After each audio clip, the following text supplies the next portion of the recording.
Hello everyone, welcome to సర్కార్ నౌకరీ guys. So ఇవాళ మనం ఈ సెషన్ లో బయాలజీకి సంబంధించి సమ్ మోస్ట్ ఇంపార్టెంట్ క్వశ్చన్స్ ని డిస్కస్ చేద్దాం. సో మీకు upcoming RRB, group D and NTPC, upcoming DRDO exams, so వీటన్నిటికీ కూడా ఈవెన్ ఎస్ఐ కానిస్టేబుల్ అన్ని ఎగ్జామ్స్ లో కూడా బయాలజీ సో చాలా ఇంపార్టెంట్ కీ రోల్ ప్లే చేస్తుంది. So we can discuss some most important expected questions. Okay, yes, the first question is azolla increases soil fertility for. Okay, azolla అనేది soil ఫర్టిలిటీని increase చేస్తుందంట, భూసారాన్ని మెరుగుపరుస్తుంది. Okay, so ఏ ఫర్టిలిటీని increase చేస్తుంది, అసలు azolla అంటే ఏంటి, అది ఏ పర్పస్ లో ఫర్టిలిటీని ఇంక్రీజ్ చేస్తుంది అని చూద్దాం. So options maize cultivation, wheat cultivation, barley cultivation and rice cultivation, ఇలా 4 ఆప్షన్స్ ఉన్నాయి. సో యాక్చువల్లీ అజొల్లా అనేది మనకు రైస్ కల్టివేషన్ ని ఇంక్రీజ్ చేస్తుంది అనమాట. సో ఇంతకీ అజొల్లా అనేది ఏంటంటే ఇది ఒక టైప్ ఆఫ్ ఆక్వాటిక్ ఫర్న్ అనేసి పిలుస్తాం. ఓకేనా, ఆక్వాటిక్ ఫర్న్ అంటారండి దీన్ని. సో ఫర్న్స్ అన్ని దేనికి ఎగ్జాంపుల్ గా మనం కన్సిడర్ చేస్తాం, టెరిడోఫైటా ఫైలం కి ఎగ్జాంపుల్ గా కన్సిడర్ చేస్తాం. సో సేమ్ లైక్ దట్ ఈ ఫర్న్ అనేది ఏంటి అని అంటే, అజొల్లా అనేది ఏంటి అని అంటే ఒక ఆక్వాటిక్ ఫర్న్ అన్నమాట. ఇది అజొల్లా అనేది బ్లూ గ్రీన్ ఆల్గే, మీకు ఐడియా ఉంటుంది కదా. సో బ్లూ గ్రీన్ ఆల్గే లేదా సైనోబాక్టీరియా, ఈ సైనోబాక్టీరియా బ్లూ గ్రీన్ ఆల్గేతో అజొల్లా అనేది సింబయోటిక్ రిలేషన్షిప్ లో ఉండి నైట్రోజన్ ఫిక్సేషన్ లో ఇన్వాల్వ్ అవుతుంది అనమాట. అయితే ఇప్పుడు రైస్ కల్టివేషన్ చేసేటప్పుడు, రైస్ కల్టివేషన్ మీ అందరికీ తెలిసే ఉంటుంది, 24 hours రైస్ లో వాటర్ ఉంటాయి రైస్ ప్లాంట్స్ లో. ఆ వాటర్ లో ఏం చేస్తారంటే అజొల్లా అనే ప్లాంట్స్ ని కల్టివేట్ చేస్తారు. సో దీని వల్ల రైస్ ప్లాంట్ కి ఏంటి యూజ్ అంటే, అజొల్లా నైట్రోజన్ ఫిక్సేషన్ అనే ప్రాసెస్ లో ఇన్వాల్వ్ అవుతుంది అనమాట. ఓకేనా, ఏ ప్రాసెస్ లో ఇన్వాల్వ్ అవుతుందంటే నైట్రోజన్ ఫిక్సేషన్ అనే ప్రాసెస్ లో అజొల్లా అనేది ఇన్వాల్వ్ అవుతుంది. సో ఇన్వాల్వ్ అయ్యి ఎన్విరాన్మెంట్ లో నుంచి అండ్ సాయిల్ నుంచి నైట్రోజన్ ని ట్రాప్ చేసి నైట్రేట్ ఫామ్ లోకి కన్వర్ట్ చేసి రైస్ ప్లాంట్స్ కి ఇస్తుంది. దానివల్ల రైస్ కి గ్రోత్ అనేది బాగా వస్తుంది అండ్ రైస్ లో సమ్వాట్ ప్రోటీన్ ఫార్మేషన్ కూడా జరుగుతుంది. సో ఇప్పుడు రైస్ లో ప్రోటీన్ ఉంటుందా? అఫ్ కోర్స్ రైస్ లో అన్నీ ఉంటాయి. ఇప్పుడు మీరు తినే రైస్ లో ఓన్లీ కార్బోహైడ్రేటే ఉంటుంది. ఏంటా rice? Polished rice. So polished rice ఏవైతే ఉన్నాయో nothing but white rice. So white rice లో ఓన్లీ ఏముంటుంది అని అంటే కార్బోహైడ్రేట్స్ మాత్రమే ఉంటాయి. అందుకే ప్రతి ఒక్కరికి వైట్ రైస్ ఎక్కువ తినే షుగర్ వస్తుంది ఈ మధ్య. Okay, unpolished rice, brown rice తింటే, సో బ్రౌన్ రైస్ లో so will get carbohydrates at the same time proteins, fibre, fat, vitamins అన్నీ ఉంటాయి అన్నమాట. So it would be very very healthy to our body. Okay, so కాబట్టి nitrogen fixation లో ఇది involve అవుతుంది. అందుకు అజొల్లాని రైస్ ప్లాంట్స్ లో కల్టివేట్ చేస్తారు. అలాగే పల్సస్ ప్లాంట్స్ లో రైజోబియం అనే ఒక బ్యాక్టీరియా కూడా నైట్రోజన్ ఫిక్సేషన్ లో ఇన్వాల్వ్ అవుతుంది కదా, సింబయోటిక్ రిలేషన్షిప్ లో ఉండి సేమ్ రిలేషన్ ఇక్కడ కూడా, అది కూడా. ఓకేనా, సో కాబట్టి ఆప్షన్ 4 అనేది మనకు కరెక్ట్ ఆన్సర్. సో రైస్ అనేది కూడా ఒక cereal. Even maize, wheat, barley అన్ని కూడా సెరల్స్ ఫ్యామిలీ కిందకే వస్తాయి. సెరల్స్ మంచిగా తీసుకుంటే B combination, B complex vitamins అనేవి మన బాడీకి మంచిగా వస్తాయి. ఓకేనా, yes. Next, who is the father of immunology? Immunology పితామహుడు ఎవరు? So options are Louis Pasteur, Robert Koch, Landsteiner and Edward Jenner. ఓకేనా, సో యాక్చువల్లీ ఇమ్యూనాలజీ అని అంటే, immunology means what? The study of immune system or immunity power is called immunology. Okay, మరి who is the father of immunology అని అంటే, immunity power ని increase చేస్తాడా ఏంటి? కాదు. ఇమ్యూన్ పవర్ ని బేసిక్ గా ఏవి ఇంక్రీజ్ చేస్తాయండి? Artificially, not natural. మనం తినే డిఫరెంట్ ఫుడ్, మీరు తినే ఫుడ్ కాదు, పానీపూరి, ఓకే, బయ్యాతోడ ప్యాజ్ దాలు, ఎక్స్ట్రా చీజ్ దాలు తింటుంటారు కదా, పిజ్జా, బర్గర్ అని. Okay, fast food, noodles, junk food అన్ని తింటా ఉంటారు కదా, అవి కాదమ్మా. సో వాటి వల్ల ఇమ్యూన్ పవర్ రాదు. So natural thing is different. Leafy vegetables, fruits ఇలాంటి వాటి వల్ల ఇమ్యూన్ సిస్టమ్ బిల్డ్ అవుతుంది. That is a natural thing. And mostly artificially A medicine తీసుకుంటే మనకి ఇమ్యూనిటీ పవర్ అనేది ఇంక్రీజ్ అవుతుంది? వ్యాక్సిన్స్ తీసుకుంటే ఇంక్రీజ్ అవుతుంది. ఇప్పుడు కోవిడ్ డిసీజ్ వచ్చింది. సో కోవిడ్కి మెడిసిన్ లేదు. ఓకే, మీరు వేసుకున్న డోలో, పారాసిటమాల్ ఇవి ఏవైనా వేసుకుంటే that is like for temporary relaxation, not for permanent cure. Okay, అవి మెడిసిన్స్ కాదు. అండ్ కోవిడ్కి మెడిసిన్ లేదు. సో కోవిడ్కి కొన్ని ఇన్స్టిట్యూషన్స్ వ్యాక్సిన్ ని డిస్కవర్ చేశారు. సో కోవాక్సిన్, కోవిషీల్డ్ ఇవన్నీ కూడా వ్యాక్సిన్స్. ఈ వ్యాక్సిన్ మనం ఎందుకు తీసుకుంటాము అని అంటే to build our immune system. So immunity power increase అయితే డిసీజెస్ రావా, నో గ్యారంటీ. ఓకే, ఇప్పుడు అప్పుడెప్పుడో నేను పోలియో వ్యాక్సిన్ వేసుకున్నాక నాకు పోలియో రాదా, గ్యారంటీ లేదు. అప్పుడెప్పుడో బీసీజీ వేసుకున్నాను, క్షయ, టీబీ రాదా, వి కాంట్ టెల్.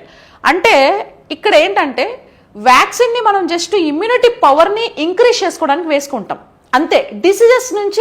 డిసీజ్ రాకుండా కాదు, ఇమ్యూనిటీ పవర్ ని ఇంక్రీజ్ చేసి ఒకవేళ డిసీజ్ వచ్చినా ఆ ఇమ్యూన్ పవర్ డిసీజెస్ కి అగైనెస్ట్ గా ఫైట్ చేసి డిసీజ్ ని సప్రెస్ చేయడానికి యూజ్ చేస్తాం. అట్లా for the first time immune power ని ఇంక్రీజ్ చేయడానికి వ్యాక్సిన్ ని డిస్కవర్ చేసిన ఫస్ట్ సైంటిస్ట్ ఎవరు అని అంటే మనకి ఇక్కడ సో ఎడ్వర్డ్ జెన్నర్ అనే సైంటిస్ట్ డిస్కవర్ చేశారు. Edward Jenner 1796 in the year of 1796 he discovered the smallpox vaccine. Okay, ఏంటది స్మాల్ పాక్స్. ఈ స్మాల్ పాక్స్ వ్యాక్సిన్ ని స్మాల్ పాక్స్ డిసీజ్ కి ఇస్తారు. Small pox is a kind of viral disease. So A virus వల్ల వస్తుంది అంటే వారియోలా అనే ఒక వైరస్ వల్ల స్మాల్ పాక్స్ వస్తుంది. సో దానికి ఫస్ట్ వ్యాక్సిన్ డిస్కవర్ చేసింది మన ఎడ్వర్డ్ జెన్నర్. అప్పటి నుంచి ఈయనని we can consider him as a father of immunology అనేసి పిలుస్తూ ఉంటాం అన్నమాట. ఓకేనా, మన ఇండియాలో స్మాల్ పాక్స్ ని మొత్తం ఎలిమినేట్ చేసేసాం. ఇప్పుడు ఎవరికి ఎక్కడా స్మాల్ పాక్స్ రావట్లేదు.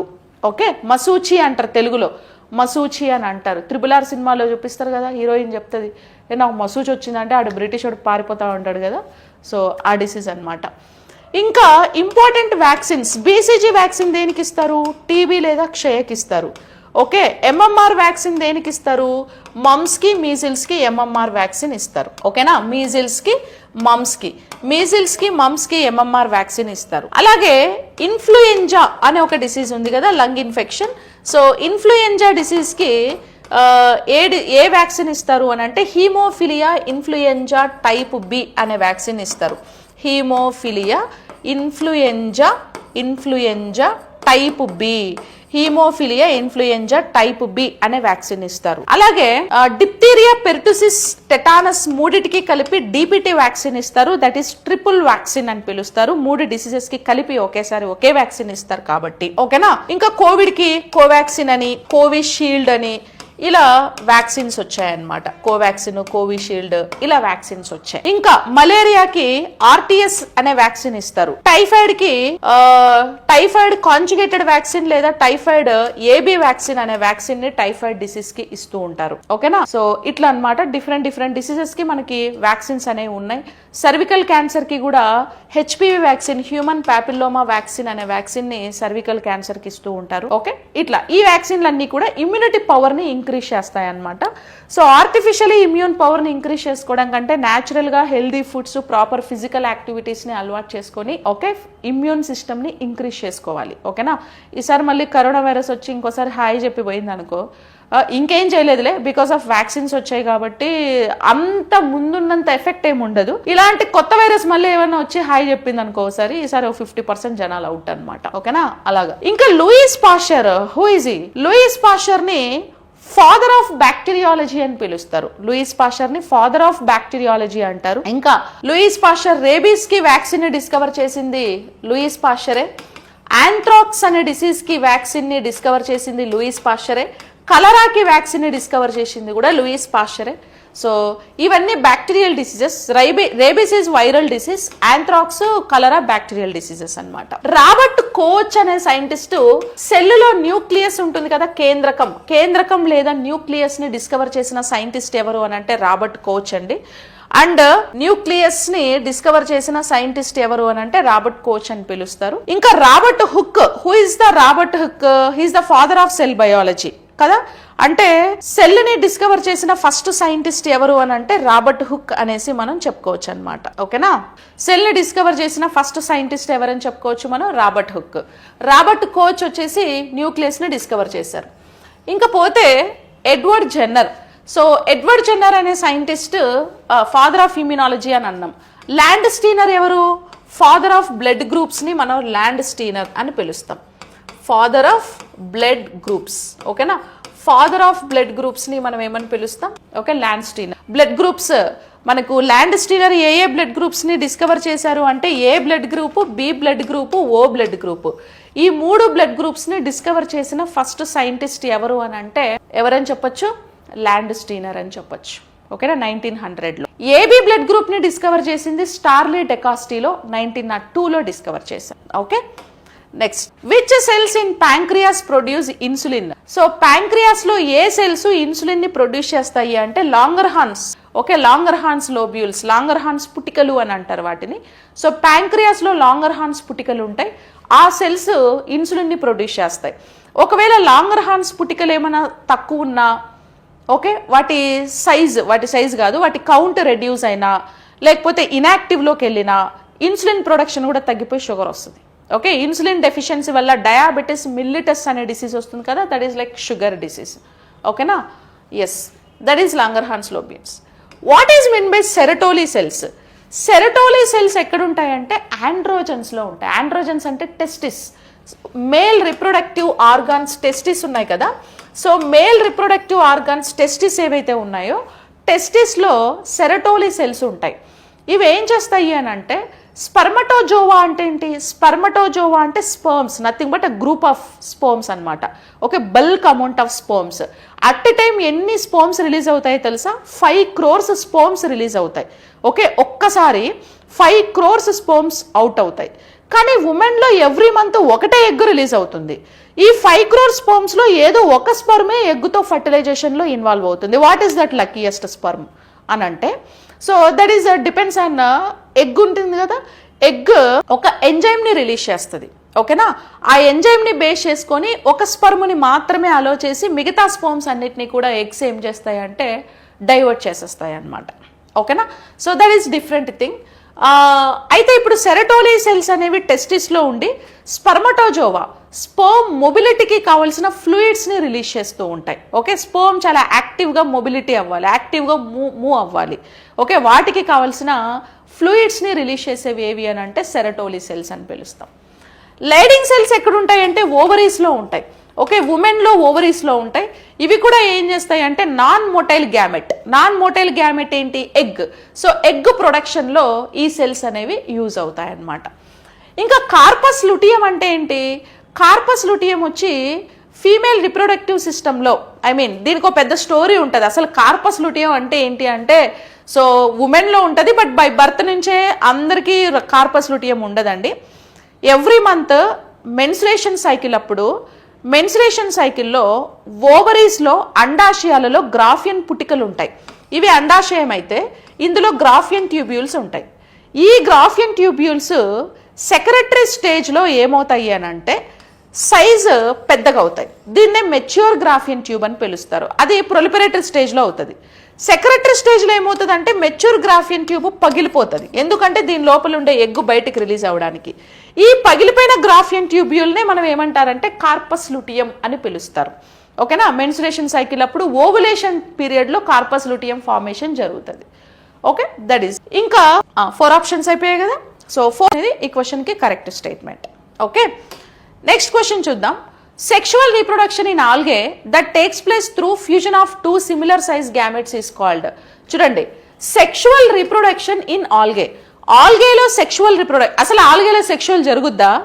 ఆల్గేలో సెక్షువల్ జరుగుతుందా? Because algae is non flowering plant కదా. ఇప్పుడు ప్లాంట్స్ లో reproductive organ is flower. Flower ఉంటే there is a chances to get sexual reproduction. Without flower how can they will be involved in the sexual reproduction? Okay, అప్పుడు asexual కదా జరగాలి.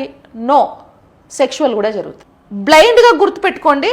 So plants అన్నిట్లో కూడా, okay, whatever is the plant, either it may be flowering plant or non flowering plant.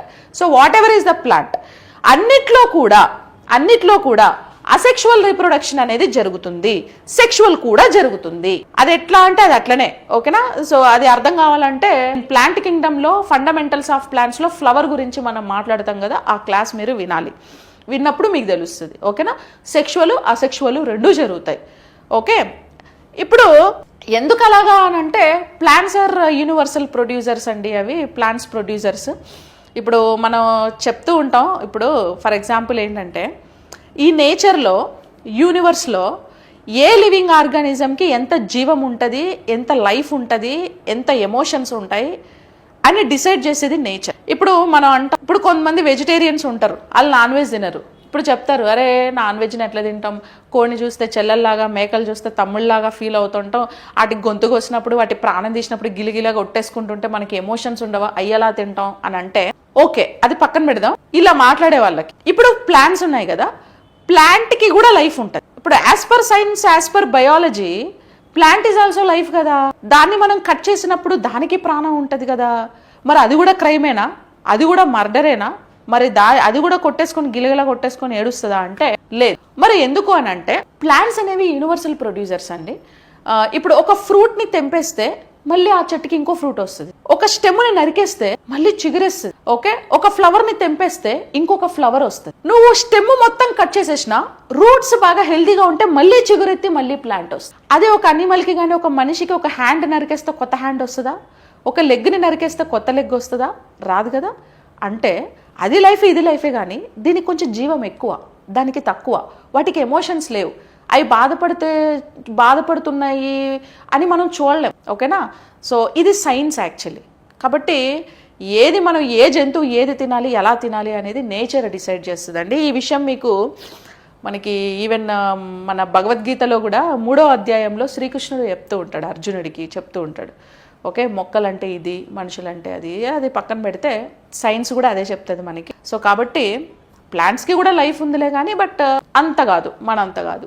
ఓకేనా, అలా consider చేస్తాం. అందుకనే అవి నిత్యం యూనివర్స్లో ప్రొడ్యూసర్స్ కాబట్టి, అవి ఎట్ట తిరిగి మిగతా జంతువులన్నిటికీ ఫుడ్ ఇవ్వాలి కాబట్టి వాటిలో రీప్రొడక్షన్ బాగా జరగాలి, సెక్షువల్ జరగాలి, అసెక్షువల్ జరగాలి. ఆల్టర్నేట్స్ ఉంటాయి, మస్తు ఆల్టర్నేట్స్ ఉంటాయి. ఓకే, ఇప్పుడు మనం అంటే పండ్లు, కూరగాయలు అవి తిని బతుకుతాం, కానీ మరి చిన్న చిన్న జంతువులన్నీ ఆల్గేస్ని అవి తిని బతుకుతాయి కదా. మరి వాటిల్లో ఫ్లవర్ లేదని రిప్రొడక్షన్ అయిపోతే, ఆల్గే లేకపోతే ఆ బ్యాక్టీరియాకి, ఆ ఫంగస్కి, అలాంటి చిన్న జంతువులకి ఫుడ్ ఎట్లా కదా.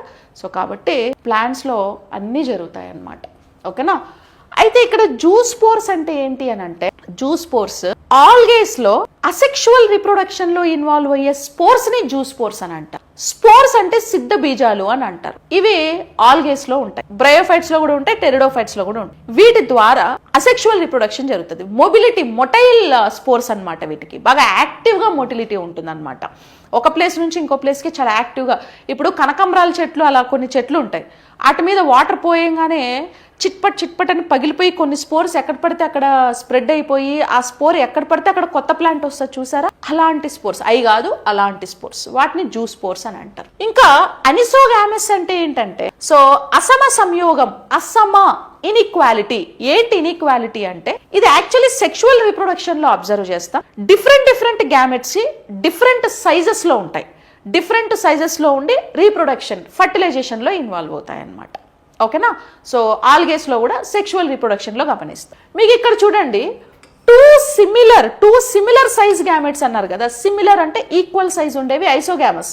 ఐసో అంటే ఈక్వల్, ఐసో అంటే సమసంయోగం. సమసంయోగం అంటే రెండు ఈక్వల్ సైజ్ ఉండే గ్యామెట్స్ ఫర్టిలైజేషన్ లో ఇన్వాల్వ్ అవ్వడం. రెండు ఈక్వల్ సైజులో సేమ్ సైజులో ఒకేలాగా ఉండే గ్యామెట్స్ ఫర్టిలైజేషన్ లో ఇన్వాల్వ్ అవ్వడం, వాటిని ఐసోగామస్, సమసంయోగం అని. మీకు సిమిలర్ అని పేరులోనే కీవర్డ్, క్వశ్చన్ చదివితేనే ఆన్సర్ తెలిసిపోద్ది ఇక్కడ. ఓకేనా. టూ సిమిలర్ అంటే రెండు ఈక్వల్ గ్యామెట్స్, ఏవి అంటే ఐసోగామస్. ఊగామస్ అంటే ఏంటి అని అంటే, అండ సంయోగం అని అంటే అండాలు.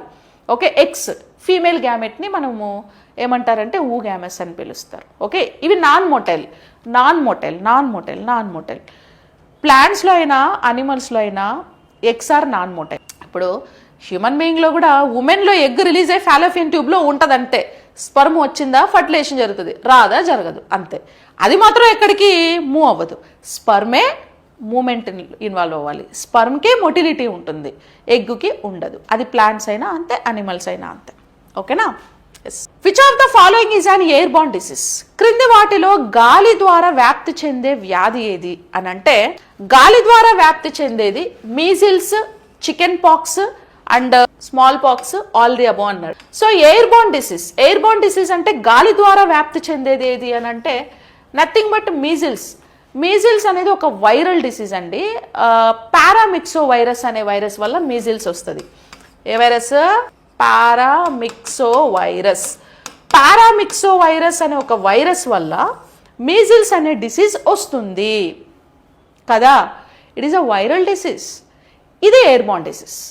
తుమ్మినా దగ్గినా లంగ్ ఇన్ఫెక్షన్ కాబట్టి గాల్లోకి వచ్చి ఆ పక్కన ఎవడైనా ఉన్నాడు, ఇప్పుడు నాకు మీజిల్స్ ఉంది, అది ఎయిర్బార్న్ డిసీజ్, పైగా లంగ్ ఇన్ఫెక్షను, గాలి తీసుకున్నప్పుడు వదిలినప్పుడు చీదినప్పుడు తుమ్మినప్పుడు దగ్గుతూ ఉండే పక్కనే ఉన్నారనుకో, ఆ గాలి ఆళ్ళలోకి వెళ్ళిపోయి ఆడికి కూడా వస్తుంది. అందుకే వైరల్ డిసీజ్ ఎవరికైనా వస్తే కొంచెం డిస్టెన్స్ మెయింటైన్ చేయాలి. అందుకే కోవిడ్ డిసీజ్కి డిస్టెన్స్ ఉండండి, కోల్డ్కి డిస్టెన్స్ ఉండండి, కోల్డ్ వచ్చినప్పుడు కర్చీఫ్ పెట్టుకొని తుమ్మండి, చెవి అడ్డ పెట్టుకొని తుమ్మండి, అటు తిరిగి తుమ్మండి అని ఎందుకంటారంటే పక్క వాళ్ళకి ఎఫెక్ట్ కాకుండా ఉండడానికి.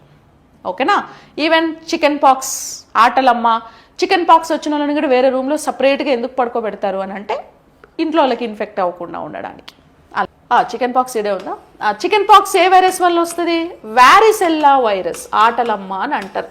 ఓకే, చిక్వీ వైరస్ ఆర్ వ్యారిసెల్లా వైరస్ వల్ల చికెన్ పాక్స్ వస్తుంది అనమాట. అది కూడా ఎయిర్బార్న్ డిసీజే. స్కిన్ బగ్స్ వస్తూ ఉంటాయి. ఓకేనా. Best antibiotic nimbin. నింబిన్ అంటే వేపాకులో ఉంటుంది. వేపాకులు అమ్మవారు అంటారు, మనకు విలేజెస్లో మన ఊర్లో అమ్మవారు వచ్చింది అని అంటూ ఉంటారా లేదా? నాకు కూడా వచ్చింది చిన్నప్పుడు. అమ్మవారు వస్తుంది అప్పుడు అందులో నీమ్ ప్లాంట్లో nimbin antibiotic, it's a very very good antibiotic. Okay, bacterial infections, viral infections మీద కూడా బాగా వర్క్ చేస్తుంది. అందుకే చికెన్ పాక్స్ వచ్చినప్పుడు వేపాకుల మీద పడుకోబెడతారు, వేపాకులు తినిపిస్తారు, వేపాకుతో స్టీమ్ పెడతారు. బికాస్ ఆఫ్ నింబిన్ ఏంటంటే it will be helpful to cure chicken pox కానీ స్మాల్ పాక్స్ కానీ, అందుకనేసి. Okay, small pox variola virus, small pox variola. So first vaccine discovered by Edward Jenner in the year of 1796.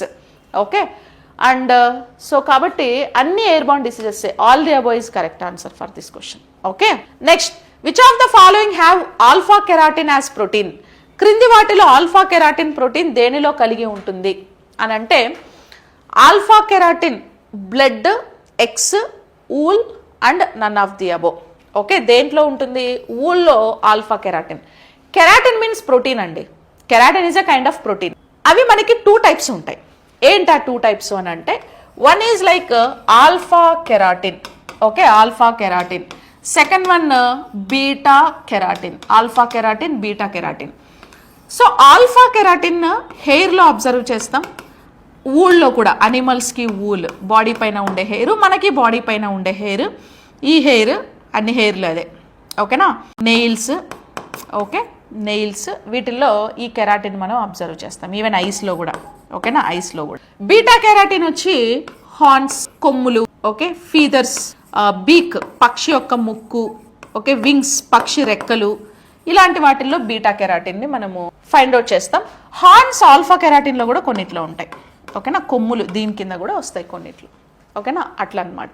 ఇప్పుడు మన హెయిర్లో కూడా keratin ఉంటుంది. ఇప్పుడు hair కలర్కి, skin కలర్కి రీజన్ మెలనిన్. హెయిర్ నేచర్కి, స్కిన్ నేచర్కి రీజన్ కెరాటిన్. ఓకే, ఇప్పుడు స్కిన్ టైప్స్ ఉంటాయి కదా, rough skin, oily skin, soft skin, smooth skin.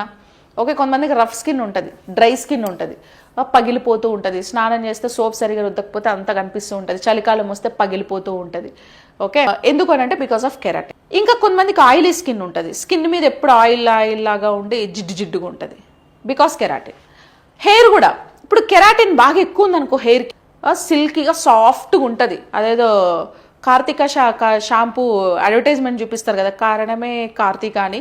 ఆమె జుట్టు పైన ఇలా ఫ్లవర్ పెడితే ఇలా పెట్టి ఇలా జారిపోతూ ఉంటుంది, అంత సాఫ్ట్నెస్ ఉంటుంది, అంత సిల్కీ హెయిర్ ఉంటుంది. కెరాటిన్ ఎక్కువ ఉంటాయి. కెరాటిన్ తక్కువ ఉందనుకో కర్లీ హెయిర్ ఉంటుంది, ఎక్కువ నూడిల్స్ లాగా కర్లీ హెయిర్ ఉంటుంది చూసారా కొంతమందికి. ఓకే, ఇక కొంతమందికి అటు ఇటు కానీ ఇట్టటి హెయిర్ ఉంటుంది, ఎక్కువ ఉండదు తక్కువ ఉండదు, మధ్యలో ఉంటుంది అనమాట. అంటే based on keratin hair, skin nature decide అవుతుంది అనమాట. ఓకేనా, అట్లా. ఎగ్స్లో ఏం ప్రోటీన్ ఉంటుంది? ఆల్బుమిన్. ఎగ్ వైట్లో ఆల్బుమిన్ అనే ప్రోటీన్ ఉంటుంది. ఇంకా బ్లడ్లో 5 ప్రోటీన్స్ ఉంటాయి. ఆల్బుమిన్, గ్లోబ్యులిన్, ఫైబ్రినోజన్, ప్రితామ్రిన్, హెపారిన్ అని 5 ప్రోటీన్స్ ఉంటాయి. ఓకేనా. సో అలా ఇవి మనకి కొన్ని క్వశ్చన్స్ అండి. సో రిమైనింగ్ కంటిన్యూషన్ మనము రేపు క్లాస్లో చూద్దాం.